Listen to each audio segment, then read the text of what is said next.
Xolamga erimda homiladorman dedim. Endi men uni ortidan enagiga o'xshab yuramanmi?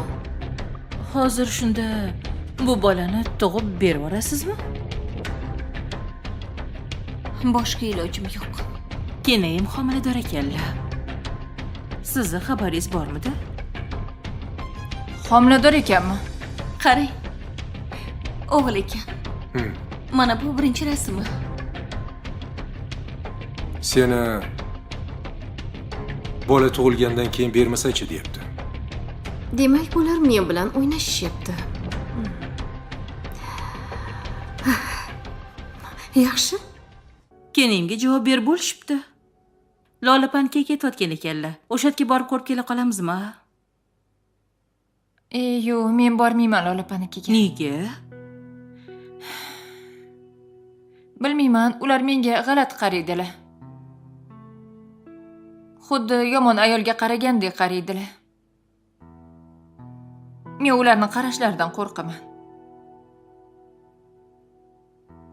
Meni hatto eshitmadilar ham, ishonmadilar ham ishdan haydaganda.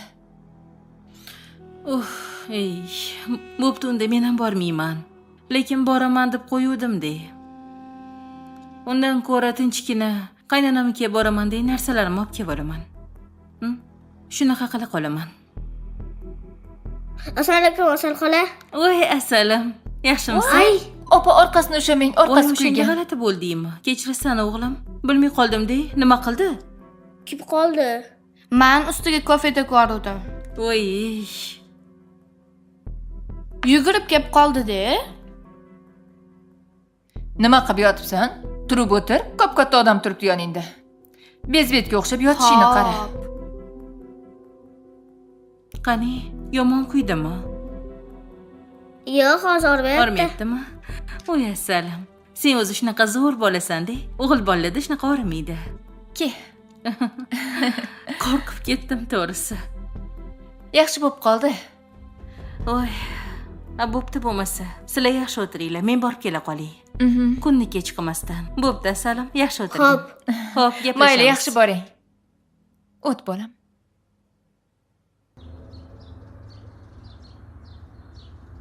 Aka. Assalomu alaykum. Va alaykum assalom. Yaxshimisiz? Yaxshimisan? Tuzimsan? Sonlaring yaxshimi? Rahmat. O'tir. Nega bu yoqqa chiqib oldingiz? Miyam achib ketdi. Hisob kitobdan. Ish. Nega kayfiyating yo'q? Mana buni qarang.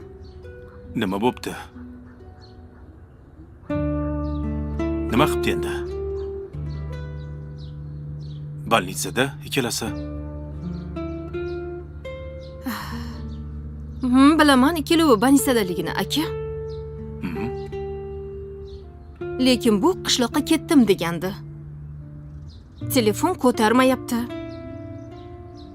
Erimga qarashini qarang buni. Ko'ryapsizmi? Yaqinlashtirib ochib qarang mana. Ko'zini qarang buni. Ey singlim. Bolnitsada ekan bu, aka.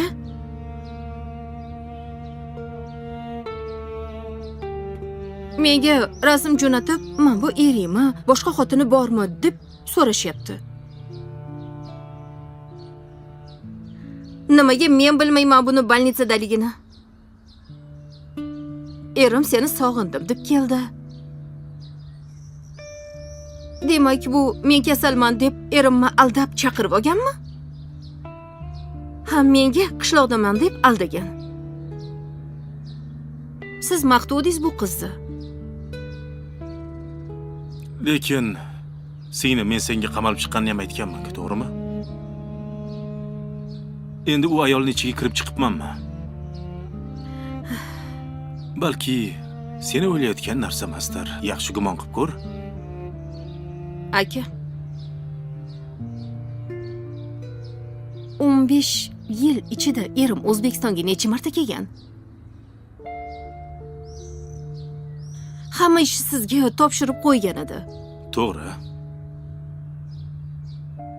Yaqinda ketdi o'zi. Yana ketdi. Seni sog'indim deb. Sog'ingandir-da seni. Yo'q. Bu yoqda aniq boshqa gap bor. Singlisi-ku. Yo'q, men sezyapman.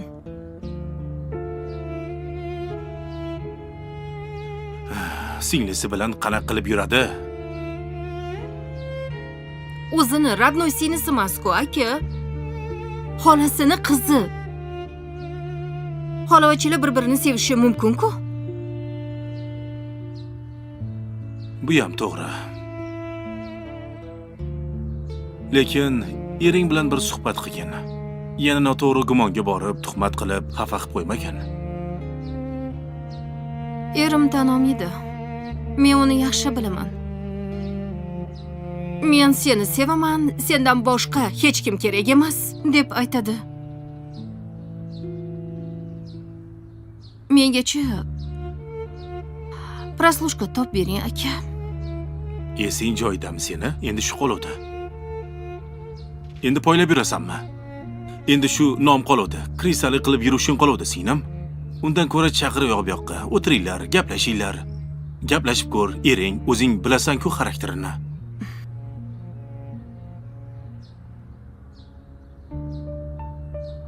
Agar Daryo meni bolamni ko'tarib yurmaganida, borib sochini bittalab yulardim.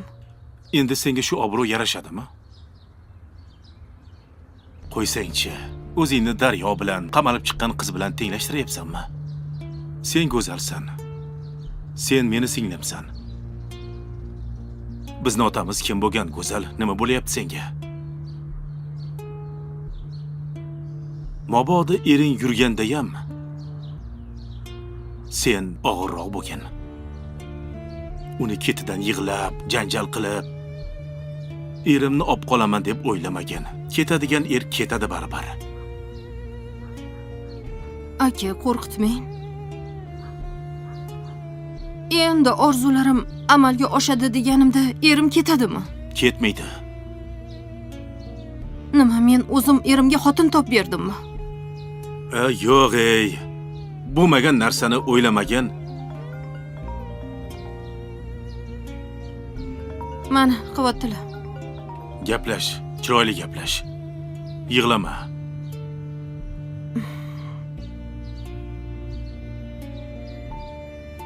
Alo. Go'zalim, Eshitaman. qaddasiz? Tinchlikmi? Akam yoniga kelgandim. Meni qornim ochgan edi. Sen bilan ovqatlangim kelyotdi. Kelasanmi? Qayerga boray? Shu mahalladagi restoran bor-ku. Xo'p, hozir boraman. Kutaman.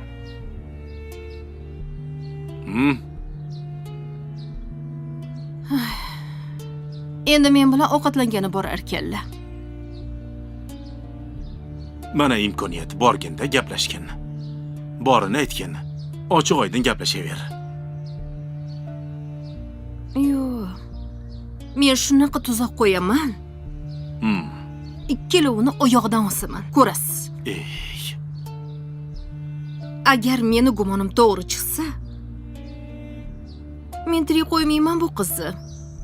Go'zal, bu ishing senga yarasharmikan? Bo'pti aka, yana gaplasharmiz. Er bermoq, jon bermoq aka.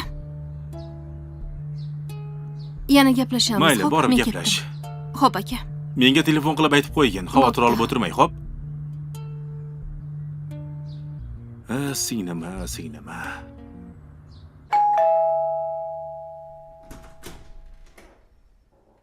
Assalomu alaykum. Va alaykum assalom. Yaxshi o'tiribsizlarmi?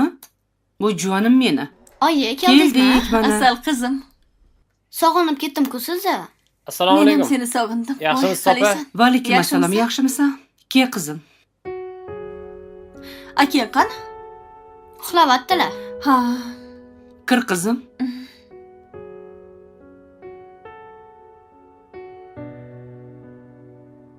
Oyi, qarang, meni kalavatim bor. Endi buvimkida kelib qolsam bo'ladi. Yaxshi-ku.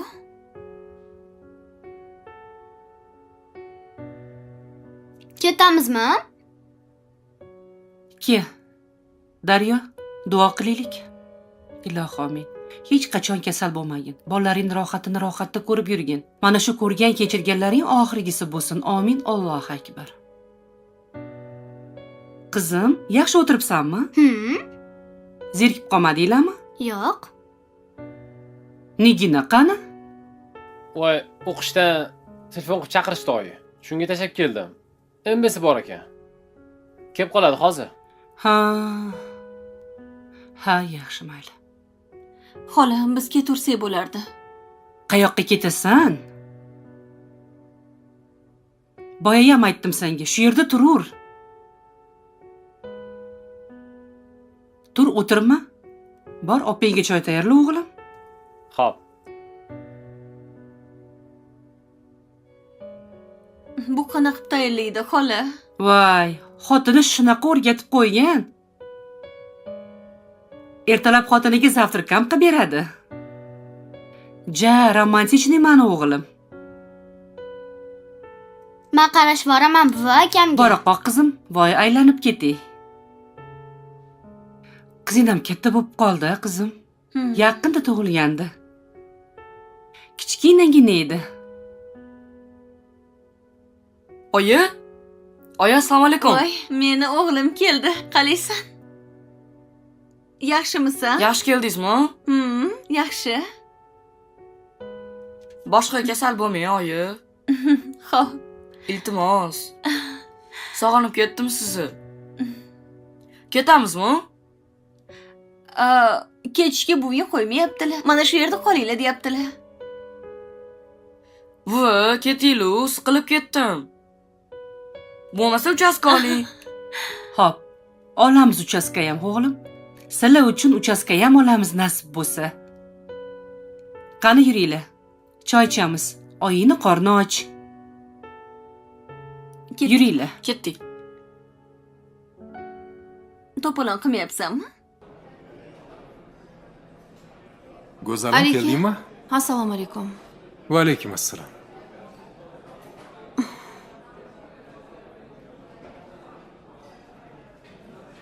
Yaxshi keldingmi? Yaxshi keldim, rahmat. Qayoqlarga bordingiz? Ishlarim bilan yuruvdim. Nima ishlaringiz bor edi?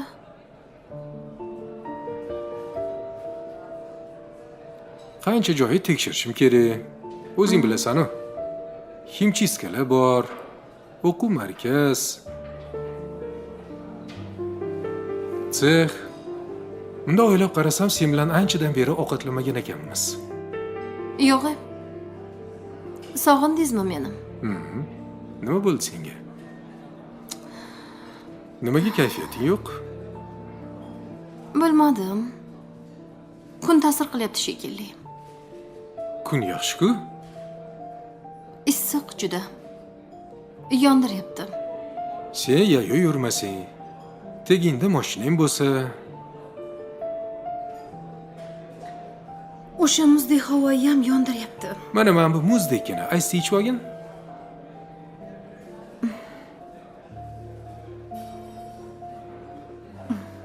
Shirin-ku. Ichmayman. Kayfiyatingni ko'taradi-da. Bo'pti, nima ovqat etamiz? Senga nima yoqsa o'shani yeymiz. Nima yeysan? Yana shu joyga keldikmi? Xohlasang boshqa joyga boramiz. Shart emas. Bu yerda go'sht senga yoqardi-yu.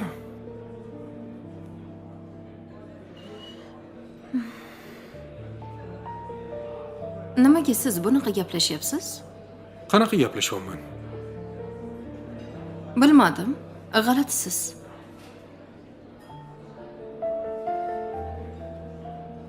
Erkaklar biror ishni qilib berkitganda shunaqa gaplashadi.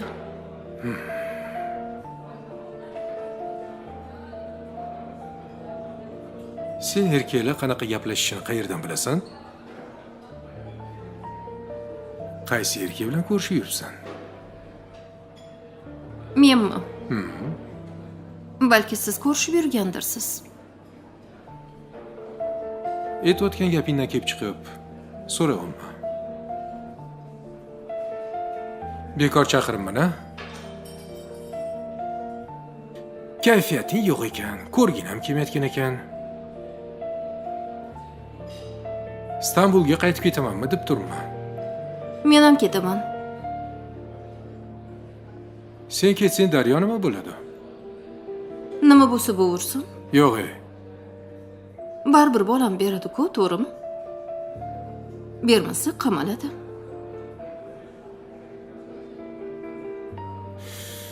Go'zalim, ke urushmaylik. O'zi 2-3 kunga seni deb keldim. Aniq men uchunmi? Faqat sen uchun.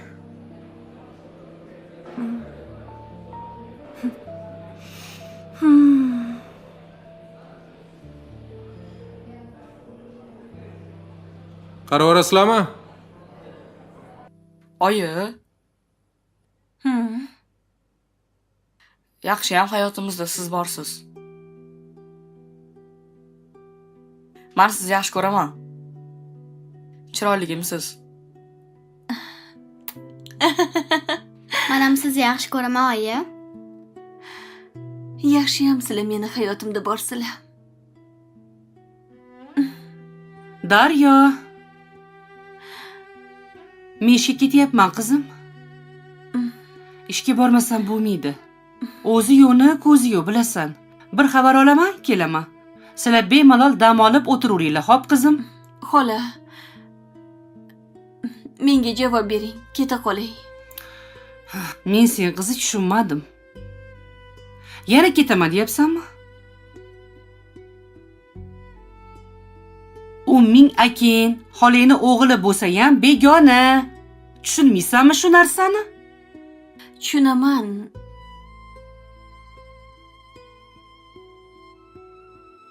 Biz juda ham yaqin bo'lib ketdik. Go'zal opa ham, kenayam bolalarga o'rganib qolgan, chaqirib qo'ymayapti. Qolaversa, hovli katta. Istanbulga ketishsa, biz uyligiga qarab turishimiz kerak.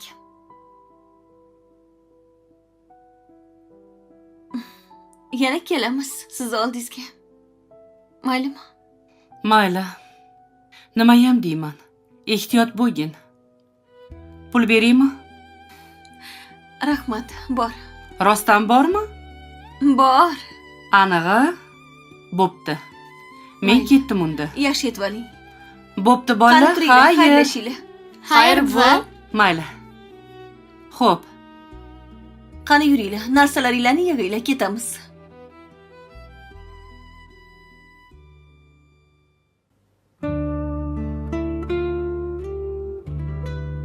Izzat? Izzat? Izzat? Bola? Bu nima ahvol? Bu nima yotish? Nega yerda yotibsan, xonaga kirib yotmasdan? Shu yer muzdaydi, oyi. Nima bo'ldi? Menga qara, ichganmisan? Boshini ushlayapsan? Kecha ozgina ichuvdim. Nega ichding? Nega hech qilmagan ishingni qilding, bolam? Nega bunday qilding? Tinchlikmi o'zi? Charchadim, oyi. Hamma narsadan charchadim.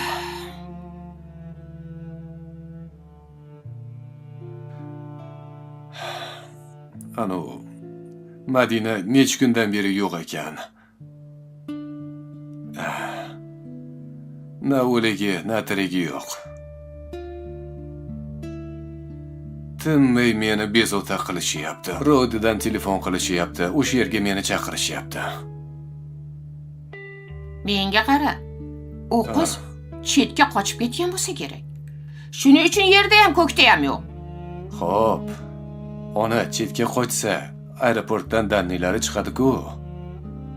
Hech narsa yo'q. Endi shu yetmay turuvdi. Voy. Bola. O'sha qiz senga boshog'riq bo'lishini bilardim. Asal kelmadimi? Kelmadi. Bo'pti. Tur o'rningdan. Yuzlaringni yuv, o'zingga qara, kiyimlaringni almashtir. Borginda kelinim olib kel. Hozir turaman ona, hozir turaman. Bugunoq borib kelinimni olib kel deyapman. Ona, yalinmayman. Qancha yalinish mumkin? Qancha gapirish mumkin? Jonimga tegdi to'g'risida. Bunchalik ham bo'lish kerak emas-u, arzimagan narsaga xafa bo'lib o'zicha nozlanib yuraveradi. Yana qachongacha chidab yurish kerak? U ham bekordan bekorga xafa bo'lmayotgandir, tur o'rningdan. Uyda ikkita katta qaynanang bor. Ana shular tinchlik bermagandir. Xo'p, nima qilay oyi? Uni desam bu, buni desam bu. Hammasi bir bo'lib xafa bo'lib yuraveradi. Nima qilay ayting?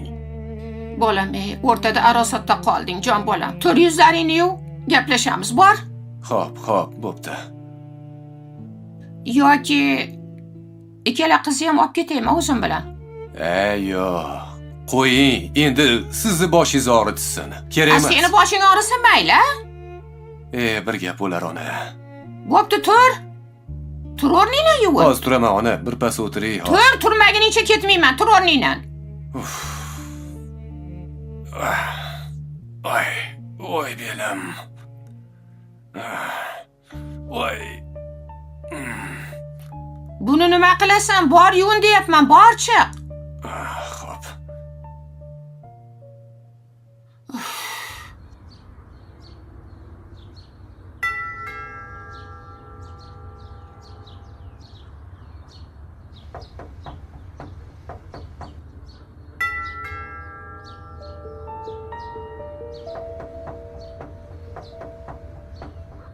Hech kim yo'qmi, oyi? Hozir bilamiz. Kalitingiz yo'qmi? Yo'q, bolam, bizni uyimiz emas-ku bu.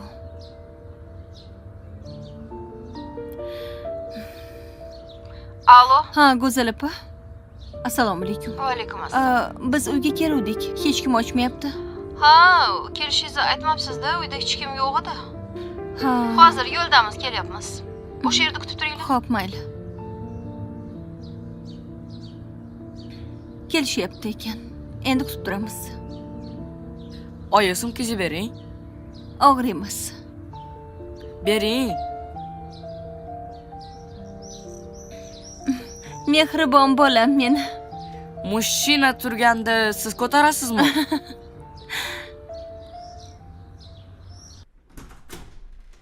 Tez kiringlar. Voy, adingni chiroq yoqib ketganini qaragan. Ekonommaligini bilmaydi. To'g'rilab qo'y oyoq kiyimlaringni. Yur. Negir bo'lib qopsanlar. Uchiloving bir xil, qop-qora tappi. Voy, oyi qarang, hamma uy yoyilib yotibdi. Ojon nimani qidiga yotdi?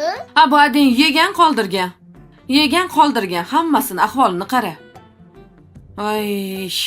Bor, Shahina kiyimlaringni almashtir hamma. Kiyinib chiqlaring, uylarni bo'rka qilamiz. Bor, ading biz yo'g'imizda bayram qilibdi. Odam bo'lmaydi bu.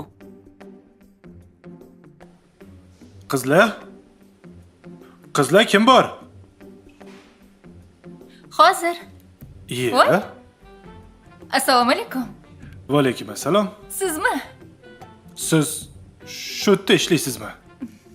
Ha, men shu yerda ishlayman. Yangi bo'lsangiz kerak-a? Oldin ko'rmagan ekanman. Ha, yaqinda ishga kirdim o'zi. Ha, haligi Samandar yaxshimi? Ha, ancha yaxshi, rahmat. Ha, aytgancha, men bu kiyimimni topshirmoqchi edim. O'zim ham shu yerda ishlayman. Yoninglarda restoran bor-ku? Ha. Ana o'sha joyda ishlayman. Voy, qo'shni ekanmiz-da. Shunaqa. Tushlik paytida chiqing. Mehmon qilaman. Xo'p. Hozir to'xtang, yozib olay. Aha, xo'p. Ha, 17:31 yozilgan. O'zi klientman. Men o'zim uchun bitta yozib olay, maylimi?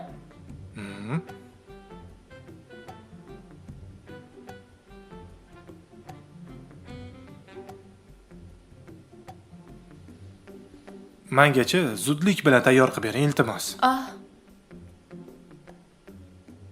Bu Uyda yuvsa ham bo'ladi-ku. Bo'ladi. Lekin oyimlarni qiynagim kelmaydi. Ha, mayli, xo'p. Xo'p. Ertagacha tayyor qilib beraman. Bo'ladimi? Zo'r, bo'ladi. Mayli. Chiqing Zamira. Bugun ishda ekanmiz biz. Bo'ldi, xo'p. Rahmat. Mayli, charchamang. Xo'p, yaxshi boring.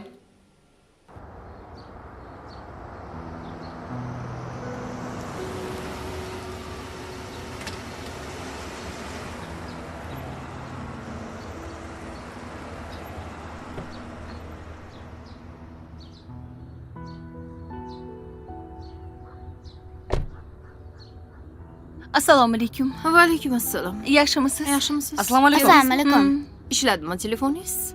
Ha, ishladi. Yaxshi. Assalomu alaykum. Yaxshimisizlar? Assalomu alaykum. Yaxshimisan? Qachon keldingiz? Yaqinda.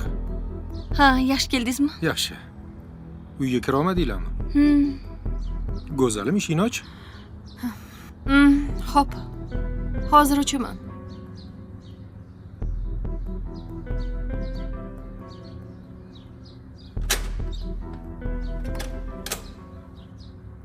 Kiringlar.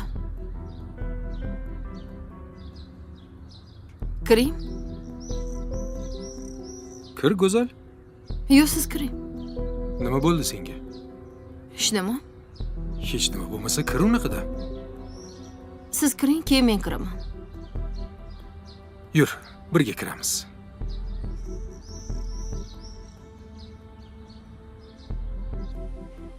Kuyov bola, Assalomu alaykum, yaxshimisiz? Yaxshi Yaxshi ishlayapsizmi?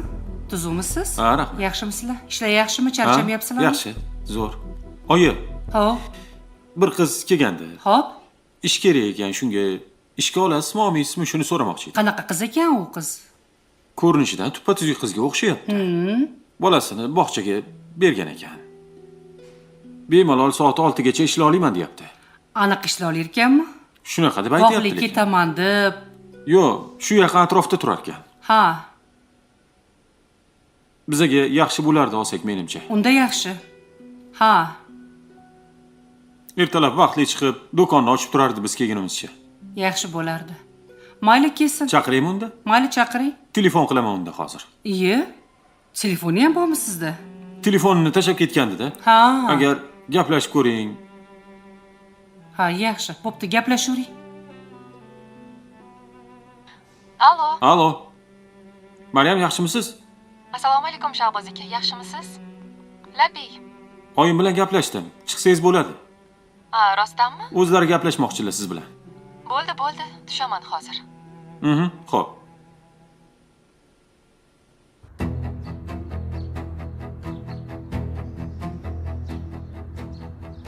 Ya. Jonim, qalaysan, sog'indingmi meni? Endi uyingga ketayotdim, chamadonlaringni olib borgani.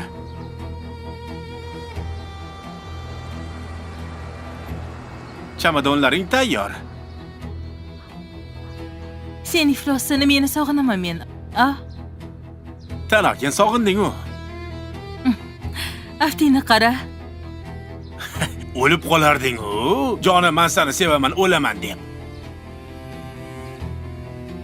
Ma, yaxshi bo'ldi o'zing kelganing. Eski-tuski narsalaringni ol. Eski-tuski bo'lib qoldimi endi? Ha, endi eskini eski deydi-da.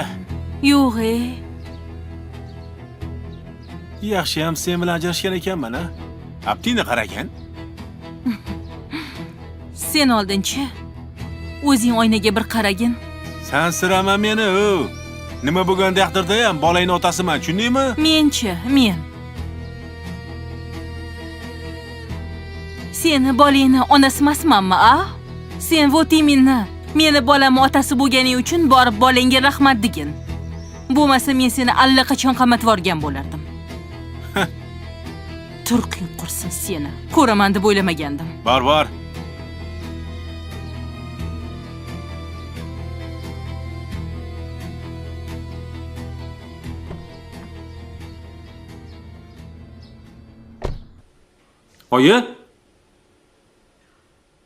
Oyi? Ho, bolam.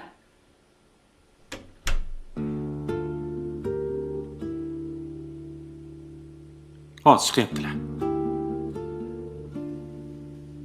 Voy. Lola opa, Voy, yaxshimisiz? tanimadingizmi meni? Yo'q, tanimadim. Qarang kimga o'xshayman, eslab ko'ring.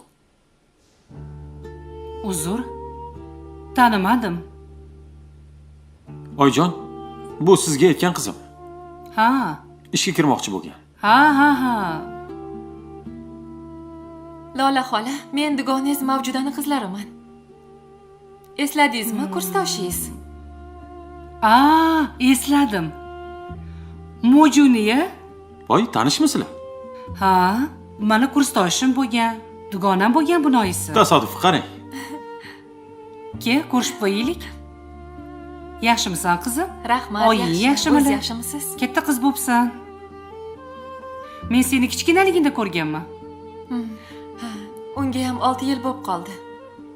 6 yil oldin kichkina qiz eding-da, qizim. Katta qiz bo'lib qopsan. Oying rahmatli, juda yaxshi o'rtoq edi men bilan. Yerdim olodi.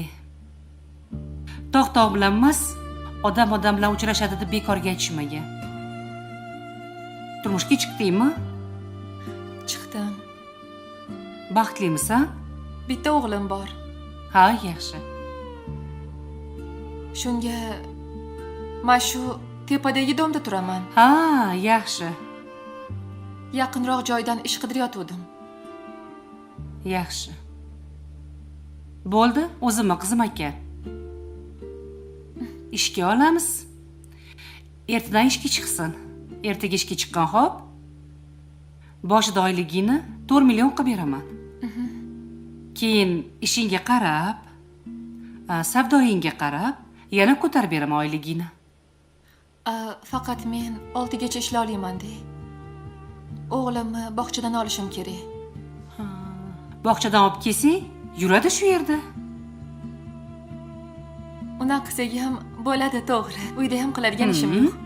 Xo'jayinning urishmaylarmi? Qaynona-qaynotang urushib berishmaydimi? Yo'q. Alohida yashaymiz. Ha, unda yaxshi. Bo'ldi. Ertadan ishga kelurgin. Pasportingni olib kelgin faqat, hop qizim. Xo'p, mayli. Ko'rganimdan xursandman. Men ham xursandman qiz. Hop. Bo'pti, mayli, hop. Oyi kuzatib qo'yaman. Tushunmadim. O'zi keta oladi. Menga qarang. Hisob-kitobga tez yuring.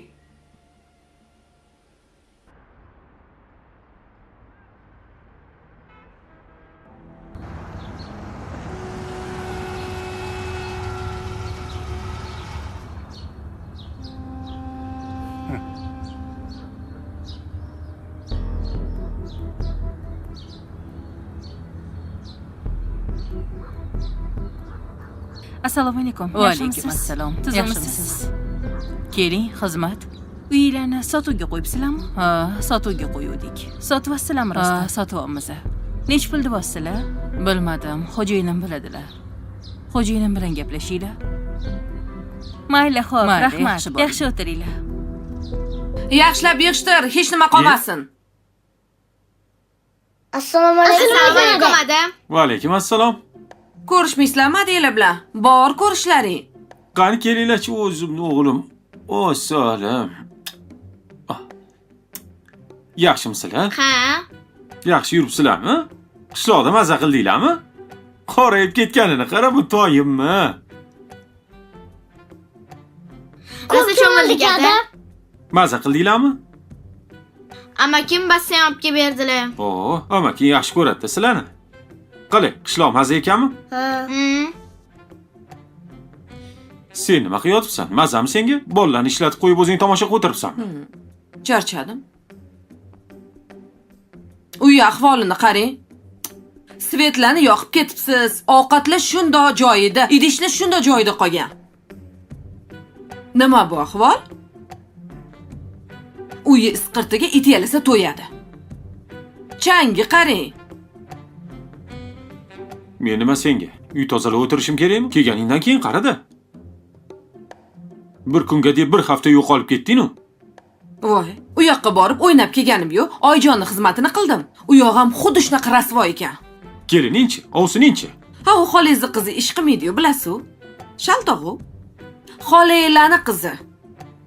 Ishdan hech kim o'lmagan, xo'p? Ey, turmalaring, hamma ishingni qil. Changingni art. O'zim tashab qo'yaman. Ha yo'q, ovora bo'lmang. Telefonlarni hammasini o'chirib qo'ygan. Nima qilishni bilmayapman. Qayerdan topishni bilmayapman. Bilaman, lekin shu yerda. Karina, siz bilasiz hamma narsani. Yaxshi ko'rmasangiz tegmasdingiz. Voy, Tushunmadim men seni. Nima tushunmaysan? Mana, maras. Agar mana shu bolalarim bo'lmaganida,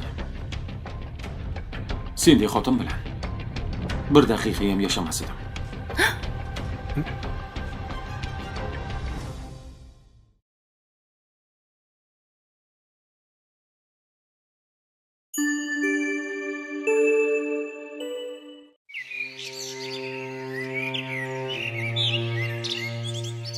Dharampur गांव में रहने वाला रामधन एक बेहद गरीब किसान था।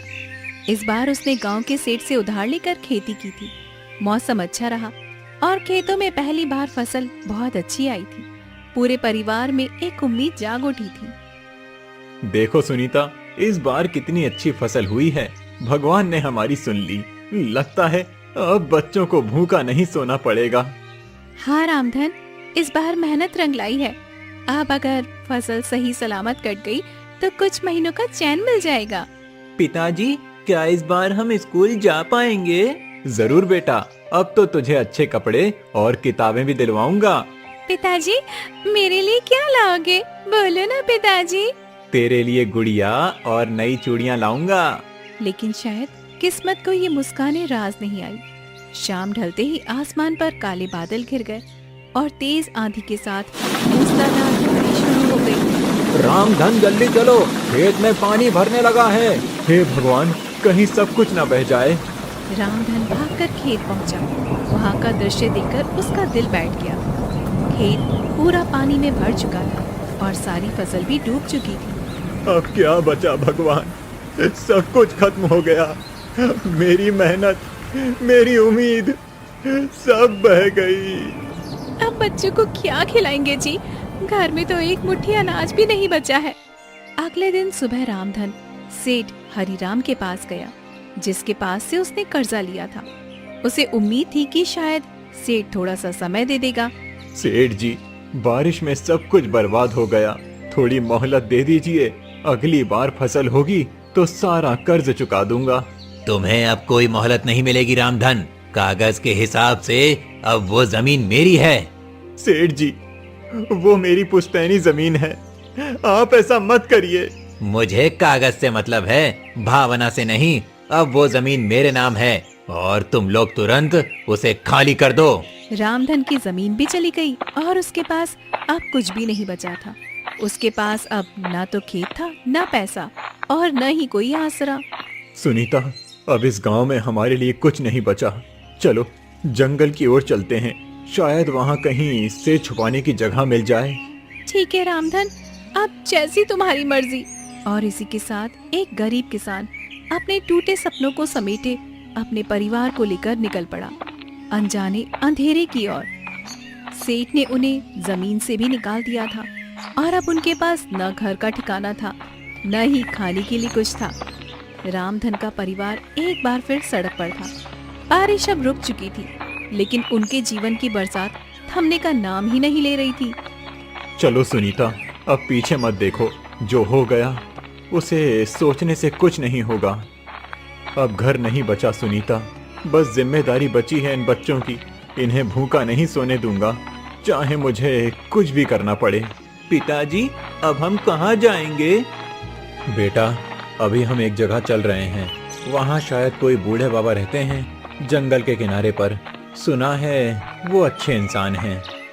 मुझे बहुत भूख लगी है बाबू, मुझे खाना चाहिए। थोड़ा और चल ले बेटा, वहाँ पहुँचते ही कुछ इंतजाम कर लेंगे। रामधन का परिवार गांव से बाहर निकलकर जंगल की ओर बढ़ गया। उन्हें दूर से ही एक टूटी हुई कुटिया दिखाई दी। पास जाने पर देखा वहाँ पर एक बूढ़ा साधु अपनी धुनी रमाए बैठा था। बाबा प्रणाम, हम लोग बहुत मुसीबत में हैं। हमारे पास अब कुछ भी नहीं बचा। बेटा, तुम्हारे चेहरे पर ईमानदारी दिख रही है। तुम चाहो तो इस कुटिया में रह सकते हो। कुछ ज्यादा नहीं है, लेकिन सिर छुपाने की जगह मिल जाएगी। आपका धन्यवाद बाबा, भगवान आपको सुख दे। अब वही टूटी कुटिया उनका नया ठिकाना बन गई थी। अगले दिन सुबह रामधन जंगल में लकड़ी काटने निकला ताकि बाजार में उसे बेचकर कुछ पैसे मिल जाए। सुनीता, मैं जंगल जा रहा हूँ, लकड़ियाँ काट कर लाऊंगा, फिर उसे बेचकर कुछ सब्जी लाएंगे बच्चों के लिए। जल्दी लौट आना, खाना भी बनाना है और बच्चों को भी कुछ खिलाना है जी। रामधन दिन भर जंगल में पसीना बहाकर लकड़ियां काटता रहा और शाम होते ही उन्हें लेकर बाजार की ओर गया।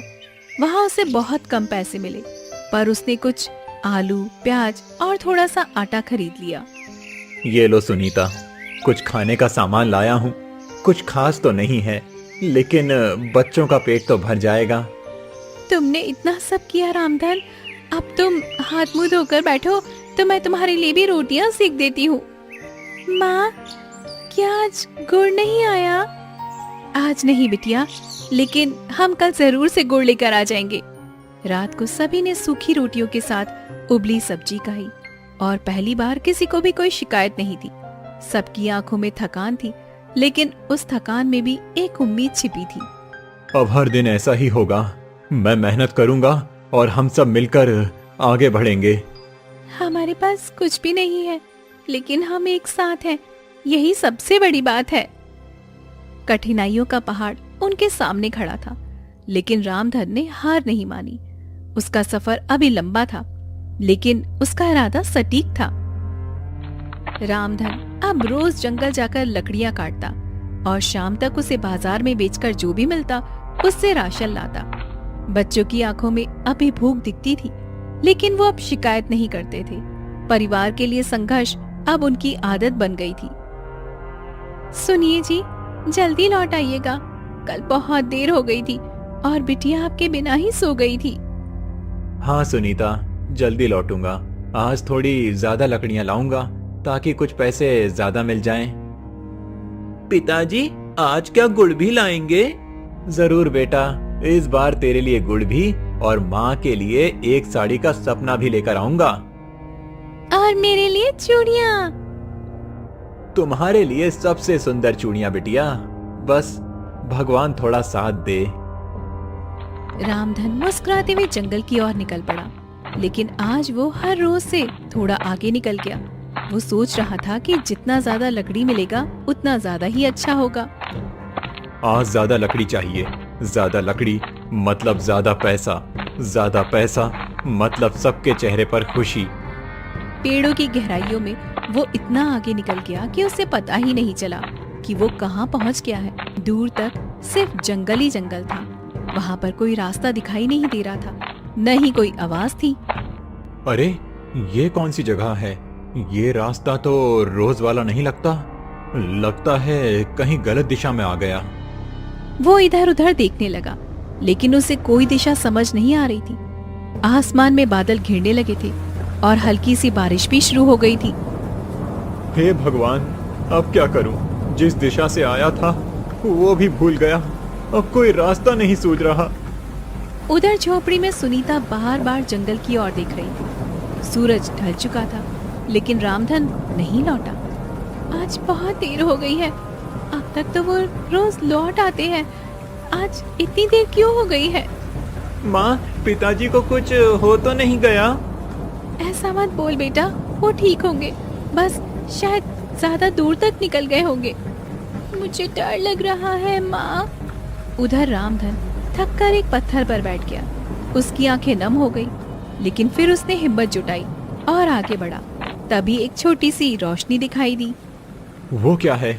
वहाँ कोई घर जैसा दिख रहा है, या फिर कोई आग जला रहा है। चलो देखता हूँ।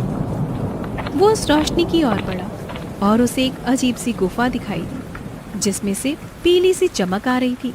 वो थोड़ा घबराया, लेकिन फिर अंदर गया। ये कैसी जगह है? सब कुछ सुनसान है, लेकिन यहाँ रोशनी कैसी? गुफा के अंदर वो जैसे ही आगे बढ़ा, उसे सामने एक अलग ही दुनिया दिखाई दी। वो एक गांव जैसा था, लेकिन वहाँ कोई इंसान नहीं था। पूरा गांव सोने के जैसा चमक रहा था। ये तो कोई सपना लग रहा है, मगर मैं तो जाग रहा हूँ। फिर ये क्या है? अचानक 2 सिपाही आए और रामधन से बोले, तुम कौन हो और यहाँ कैसे आए? मेरा नाम रामधन है। मैं गरीब किसान हूँ, रास्ता भटक गया हूँ। राजा के पास चलो, वो तुमसे मिलना चाहते हैं। रामधन डरते हुए उनके साथ महल की ओर चल पड़ा। उसे समझ नहीं आ रहा था कि अब उसके साथ क्या होने वाला है। रामधन डर और हैरानी के बीच आगे बढ़ रहा था। सोने जैसे इस गांव में कोई आदमी दिखाई नहीं दे रहा था, लेकिन ये जगह किसी सपने जैसी लग रही थी। मैं कहीं सपना तो नहीं देख रहा हूँ। सब कुछ इतना चमकदार कैसे है? और ये लोग कौन हैं? सिपाही उसे महल के मुख्य दरवाजे तक ले गए। वहाँ अंदर से एक तेज और गंभीर आवाज आई। उसे भीतर ले आओ। रामधन अंदर गया तो सामने एक ऊंचे आसन पर एक वृद्ध राजा बैठे थे, जिनके चेहरे पर तेज और आंखों में करुणा थी। बताओ कौन हो तुम और यहाँ कैसे आए? महाराज, मेरा नाम रामधन है। मैं गरीब किसान हूँ। बारिश में मेरी सारी फसल बह गई। सेठ ने मेरी जमीन छीन ली और अब मैं जंगल से लकड़ी काटकर अपने बच्चों का पेट पालता हूँ। आज रास्ता भटक गया तो ये गुफा दिखी। तुम्हारी बातों में सच्चाई दिखती है रामधन। तुम्हारा संघर्ष तुम्हारी आंखों में साफ दिखाई देता है। महाराज, हम तो बस 2 रोटी के लिए मेहनत करते हैं। हम गरीबों का तो कोई सहारा नहीं होता। तुम जैसे लोग ही असली राजा होते हैं रामधन, जो बिना शिकायत के परिवार को बचाने के लिए लड़ते हैं। राजा ने पास खड़े सिपाही को इशारा किया और एक छोटी सी तिजोरी मंगवाई। रामधन, ये लो कुछ सोने के सिक्के। इन्हें अपने पास रख लो और अपने घर जाओ। अपने बच्चों के लिए कुछ खाना और कपड़े लाओ और एक नई शुरुआत करो। महाराज, मैं ये नहीं ले सकता। हम गरीब हैं, लेकिन मेहनती हैं। ये मेहनत का ही इनाम है। अगर ये तुम जैसे ईमानदार आदमी को नहीं दूंगा तो किसे दूंगा? रामधन की आंखों में आंसू आ गए। वो झुककर राजा के चरणों में गया। आपने तो जैसे मेरी जिंदगी बदल दी महाराज। अब मैं अपने बच्चों को भूखा नहीं रखूंगा। जाओ रामधन, लेकिन याद रखना, ये गांव सिर्फ उन्हीं को दिखाई देता है जो सच्चे दिल से मेहनत करता है और अपने स्वार्थ से ऊपर होते हैं। अगली सुबह रामधन इन सिक्कों को लेकर बाजार में गया। वहाँ से उसने खूब सारा राशन लिया, बच्चों के लिए नए कपड़े खरीदे और सुनीता के लिए एक रंगीन साड़ी खरीदी। आज दिल से सुकून मिला सुनीता। बच्चों के चेहरे पर जो मुस्कान देखी है, वो सब कुछ भूल जाने जैसी है। अब लगता है जैसे हमारा भाग्य सच में बदल गया है, लेकिन इन सिक्कों से कर्ज चुकाना भी जरूरी है जी। रामधन उसी दिन सीधा सेठ हरिराम के घर पर गया। उसके हाथ में सिक्कों से भरी थैली थी। सेठ जी, ये लीजिए आपका कर्जा। पूरा चुका रहा हूँ। एक एक सिक्का मेहनत से आया है। रामधन, ये सब कैसे हुआ? अचानक तू इतना अमीर कैसे हो गया? कहीं चोरी तो नहीं की? सेठ जी, मैं गरीब हूँ, लेकिन चोर नहीं। मेहनत की है और भगवान की दया से ये मिला है। तू ये सब कहानी मुझे मत सुना। अब अगर तुझे कर्ज चुकाना ही था तो पहले क्यों नहीं चुकाया? अब चुका दिया सेठ जी, और अब आप मेरी जमीन के कागज भी लौटा दीजिए। सेठ को शक था, लेकिन सामने सोने के सिक्के दिखकर वो चुप हो गया। जमीन के कागज लौटाए और रामधन वहाँ से निकल गया। पिताजी, अब क्या हम फिर से उसी खेत में काम करेंगे? हाँ बेटा, अब वो खेत फिर से हमारा है। अब हम उसमें मेहनत करेंगे, लेकिन एक और सपना भी है। सपना कैसा? मैं बस सिर्फ खेती नहीं करूंगा, लकड़ी बेचने का छोटा कारोबार भी शुरू करूंगा। जंगल से लकड़ी लाऊंगा और गांव में बेचूंगा। रामधन ने 2 दिन में लकड़ी बेचने का एक ठेला बनवाया और अब हर सुबह जंगल जाता और शाम को बाजार में बेचकर लकड़ियों को घर पे लौटता। धीरे धीरे उसके पास पैसा भी बढ़ने लगा और गांव वाले भी अब उसे सम्मान की नजर से देखने लगे। देखो, रामधन अब अमीर हो गया। लगता है भगवान की कुछ खास कृपा हुई है इस पर। लेकिन सेठ हरिराम को चैन नहीं पड़ा। वो रोज सोचता कि आखिर रामधन के पास अचानक इतना धन कहाँ से आ गया है। उसने ठान लिया था कि अब वो इस रहस्य का पता लगाकर ही रहेगा। रामधन, अब मैं चुपचाप नहीं रहूंगा। मुझे भी देखना है ये पैसा आया कहाँ से। जरूर कोई राज है।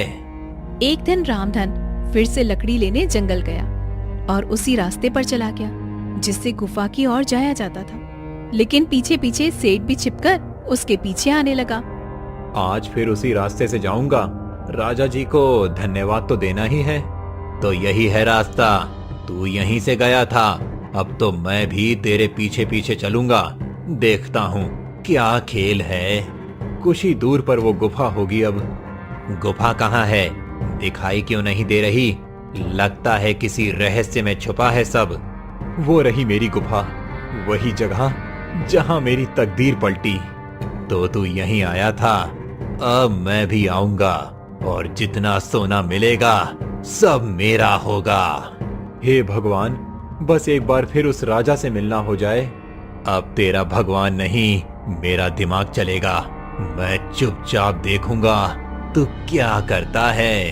राजा जी, क्या आप सुन रहे हैं? मैं फिर से आया हूँ। किससे बात कर रहा है ये? कोई है क्या भीतर? कौन हो तुम? मैं रामधन हूँ, राजा जी से मिलना है। ये आवाज कहाँ से आई? अंदर कोई सच में है? अंदर आओ, राजा जी तुम्हारी ही राह देख रहे हैं। हैं? ये लोग तो इसे जानते हैं पहले से। ये जरूर कोई बड़ा राज है। मैं बहुत आभारी हूँ राजा जी का। उन्होंने मेरे जीवन को रोशनी दी। अब बहुत देख लिया, अब मेरी बारी है। सेठ धीरे से गुफा की ओर बढ़ा। जैसे ही वो अंदर जाने लगा, एक तेज चमक प्रकट हुई और चारों ओर अंधेरा छा गया। रुको, कौन हो तुम? मैं सेठ हरिराम हूँ। मुझे भी राजा से मिलना है। तुम्हारे अंदर लालच की गंध है। राजा ऐसे लोगों से नहीं मिलते। मैं जानता हूँ रामधन को ये सब कैसे मिला। उसे उसकी ईमानदारी ने दिया और तुम्हें तुम्हारा लालच यहाँ से दूर ले जाएगा। नहीं, मैं भी वही चाहता हूँ जो उसे मिला। तुमने गरीबों की जमीन छीनी और अब उसे भी छीनना चाहते हो। ये जगह तुम्हारे लिए नहीं है। राजा के आदेश पर तुम्हें बंदी बनाया जाता है। नहीं, ये अन्याय है। मैं कुछ नहीं कर रहा था। तुम्हारी सजा तुम्हारे कर्मों से तय हुई है। सेठ को सैनिक पकड़कर अंधेरे में ले गए और गुफा फिर से शांत हो गई। राजा जी, आपने इंसाफ किया। वो आदमी दूसरों की तकदीर चुराता था और तुम दूसरों के लिए मेहनत करते हो। जाओ रामधन, अब तुम अपने जीवन में हमेशा सुरक्षित रहोगे। धन्यवाद राजा जी, मैं कभी आपके विश्वास को नहीं तोड़ूंगा। रामधन गुफा से बाहर निकला और अब उसके चेहरे पर संतोष था, लेकिन साथ ही मन में एक सवाल भी था। क्या ये रहस्य कभी किसी और को भी दिखेगा या सिर्फ उन्हीं को जिनका दिल सच्चा होता है? अब रामधन के पास सब कुछ था, लेकिन वो फिर भी उसी सादगी से जीता रहा। आज सब कुछ साफ हो गया। सेठ का लालच उसका अंत बना और ईमानदारी मेरी ताकत। तुम आज जल्दी लौट आए जी, सब ठीक तो है ना? सब ठीक है सुनीता, अब कोई डर नहीं रहा। राजा जी ने सब देख लिया और न्याय भी दिया। पिताजी, सेठ कहाँ गया? अब जहाँ ऐसे लोगों को जाना चाहिए वहाँ गया बेटा। आप क्या करने का सोच रहे हो आप? अब गांव में छोटा सा व्यापार शुरू करूंगा। लकड़ी और कोयले का एक गोदाम खोलूंगा और गांव के लोगों को भी काम दूंगा। अगले दिन से रामधन ने एक छोटी सी दुकान किराए पर ले ली। कुछ लकड़ियां जंगल से लाकर वहां पर बेचना शुरू किया। लोगों को अच्छा सामान मिला और रामधन को मेहनत की इज्जत मिलने लगी। रामधन भाई, तुम्हारा माल तो बढ़िया होता है। अब हमें बाहर नहीं जाना पड़ता। और भाव भी ठीक देते हो, दिल से व्यापार करते हो। हम तो सबके हैं भाई। जब हम भूखे थे तब भी गांव हमारे साथ था। अब हम थोड़ा कुछ कर सकें तो वही सबसे बड़ी बात है। गांव में अब लोग रामधन को सम्मान से देखने लगे। जो कभी सबसे नीचे था अब सबसे ऊपर बैठा करता था, लेकिन फिर भी जमीन से जुड़ा हुआ था। तुमने सब कुछ सच में संभाल लिया रामधन। मैं बहुत खुश हूँ तुम्हारे लिए। नहीं सुनीता, भगवान ने हम पर भरोसा किया और हमने उस भरोसे को निभा दिया। कोई है बाहर, देखूं। इस वक्त कौन हो सकता है जी? कौन है भाई? रामधन जी, आप ही हैं? हाँ, कहिए। मैं राजा जी का दूत हूँ। उन्होंने आपको एक संदेश भेजा है। राजा जी का संदेश? मेरे लिए? हाँ, उन्होंने आपको बुलाया है। उन्हें आपसे कुछ खास बात करनी है। किस लिए बुलाया है? क्या बात हुई है? सब ठीक तो है ना? मुझे बस इतना कहा गया है कि रामधन को तुरंत लेकर आना है। ठीक है, मैं सुबह चलता हूँ। नहीं, आप अभी चलिए, मैं साथ हूँ। रास्ता सुरक्षित है। ठीक है, बच्चों का ध्यान रखना सुनीता। पिताजी, जल्दी लौट आना। रामधन बिना सवाल किए दूत के साथ निकल पड़ा। रात के अंधेरे में उसकी चाल धीमी थी, लेकिन मन में विश्वास था। राजा जी इंतजार कर रहे हैं, अंदर आइए। राजा जी ने रात में बुलाया है, जरूर कोई जरूरी बात होगी। आओ रामधन, बैठो। प्रणाम महाराज, आपने मुझे याद किया? रामधन, हम कई दिनों से देख रहे हैं तुमने जिस तरह से जिंदगी को फिर से खड़ा किया है वो बहुत प्रेरणादायक है। महाराज, आपने जिस दिन मदद की उसी दिन मेरी किस्मत बदली। हमारे पास अब ज्यादा उम्र नहीं बची और कोई वारिस भी नहीं है। हम चाहते हैं कि तुम हमारे उत्तराधिकारी बनो। मैं राजगद्दी पर बैठूं? ये कैसे संभव है? हमने तुम्हारे व्यवहार, ईमानदारी और परिश्रम को परखा है और यही गुण एक सच्चे राजा में होने चाहिए। मुझे सोचने का समय दीजिए महाराज। तुम्हें कल सुबह तक का समय देते हैं, फैसला सोच समझ कर लेना। रामधन महल से बाहर निकला। उसके मन में सवालों की बाढ़ थी, लेकिन साथ ही एक नई उम्मीद भी थी। रामधन, क्या फैसला किया तुमने? महाराज, मैं रात भर सोचता रहा। ये गद्दी एक जिम्मेदारी है। मैंने कभी इसका सपनों में भी नहीं सोचा था, लेकिन अगर आप मुझे योग्य मानते हैं तो मैं ये जिम्मेदारी स्वीकार करता हूँ। तुम्हारा ये उत्तर ही साबित करता है कि तुम इसके लायक हो। मैं वादा करता हूँ कि मैं हमेशा गरीबों के साथ खड़ा रहूंगा, किसी के साथ अन्याय नहीं होने दूंगा। महाराज रामधन को राजसी वस्त्र पहनाए जाएं। रामधन को नया वस्त्र पहनाया गया। उसके माथे पर राज तिलक किया गया और उसे सिंहासन पर बैठाया गया। रामधन, क्या ये सच में सपना है? नहीं सुनीता, ये भगवान की मर्जी है। अब हम भूखे नहीं सोएंगे, बल्कि दूसरों की भूख मिटाने की जिम्मेदारी लेंगे। अब मैं राजा का बेटा हूँ। नहीं बेटा, तुम जनता के सेवक के बेटे हो। हम राजा नहीं, सेवक बनकर जिएंगे। धर्मपुर गांव के उसी गरीब किसान ने जो बारिश में सब कुछ खो चुका था, आज अपने संघर्ष से राजमहल तक का सफर तय किया था उसने। जिस राजा ने लकड़ी काट कर बच्चों को पाला, वही सही मायनों में जनता का राजा होता है। रामधन ने न तो अमीरी को घमंड बनने दिया, न गरीबी को शर्म। उसने हर परिस्थिति को स्वीकार किया और मेहनत से अपनी तकदीर लिख दी।